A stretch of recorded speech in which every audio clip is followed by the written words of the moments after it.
தாவேகாவில் இணைய 90% அதிமுக நிர்வாகிகள் விருப்பம். அமைச்சர் ஆதவ் அர்ஜுனா தகவல். திமுகவுடன் இணைவதாக பழனிசாமி எடுத்த முடிவின் காரணமாகவே அதிமுகவினர் தாவேகாவில் இணைகின்றனர். அதிமுகவில் உள்ள 90% நிர்வாகிகள் தாவேகாவில் இணைய விருப்பம் தெரிவித்து ஏற்கனவே வேண்டுகோள் விடுத்துள்ளனர் என ஆதவ் அர்ஜுனா தெரிவித்துள்ளார்.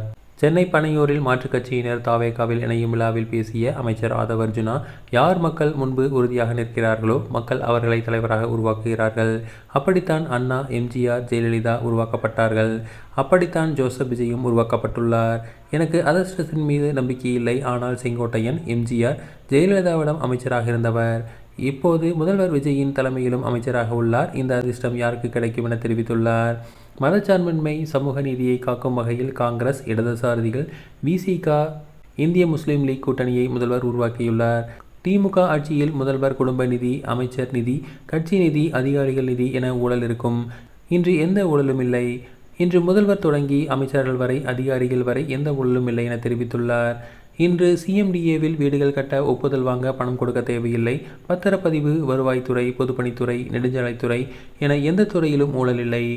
தமிழகத்தை ஊழலை ஒழித்த வரலாற்றை முதல்வர் விஜய் உருவாக்கியுள்ளார். திமுக மீண்டும் ஆட்சிக்கு வந்திருந்தால் மீண்டும் பழையபடி அந்த குடும்பத்தின் ஊழல் கீழ்மட்டம் வரை தொடர்ந்திருக்கும் என தெரிவித்துள்ளார்.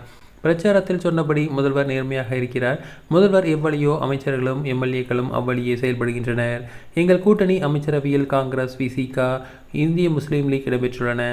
அதனை திமுக தலைவர்கள் கடுமையாக விமர்சித்தனர். ஒவ்வொரு கட்சிக்கும் கூட்டணி குறித்து முடிவெடுக்க உரிமையுண்டு. இதுபோன்ற பண்ணையார்த்தனம், ஆதிக்கம்தான் திமுகவின் தோல்விக்கு காரணம். பிறப்பால் முதல்வராக உருவானதால் தான் இத்தகைய எண்ணம் ஸ்டாலினுக்கு வருகிறது என தெரிவித்துள்ளார். அதிமுக முன்னாள் எம்எல்ஏக்கள், எம்பிக்களை ஏன் வரவேற்கிறோம் என்றால், ஜெயலலிதா மறைவுக்கு பின்னர் பழனிசாமி எடுத்த முடிவுகள் தொண்டர்களுக்கு எதிராக இருந்தது. அதனால்தான் அந்த கட்சி தொடர் தோல்விகளை சந்தித்தது. நடந்து முடிந்த சட்டப்பேரவை தேர்தலுக்கு பின் திமுகவும் அதிமுகவும் கூட்டணியை உருவாக்க முயற்சித்து நடந்தது. புதுச்சேரியில் எம்எல்ஏக்கள் கூட்டத்தில் பழனிசாமி முதல்வராக்குவோம் என கையெழுத்து பெற்றுள்ளனர். 47 பேரை வைத்துக்கொண்டு எந்த நம்பிக்கையில் முதல்வராக்க முடியும் என பழனிசாமி கையெழுத்து பெற்றார். இதற்கு எதிராக சி.வி. சண்முகம், விஜயபாஸ்கர் கேள்வி எழுப்பினர். அதன் பின்னர் தான் உதயநிதியை முதல்வராக்கி, பழனிசாமியை துணை முதல்வராக்கி மாதம் ஊழல் நிதியை பிரித்துக் கொள்ள முடிவெடுத்தனர். இதனை முதலில் எதிர்த்த கம்யூனிஸ்டுகள் கோடான கோடி நன்றிகள்.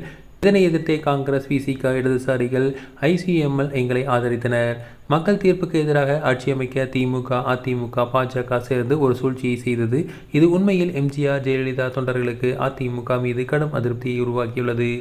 அதிமுகவினர் எங்களில் வருவது குறித்து எங்கள் கூட்டணி கட்சியினருக்கு நான் தொலைபேசியில் விளக்கம் அளித்துள்ளேன்.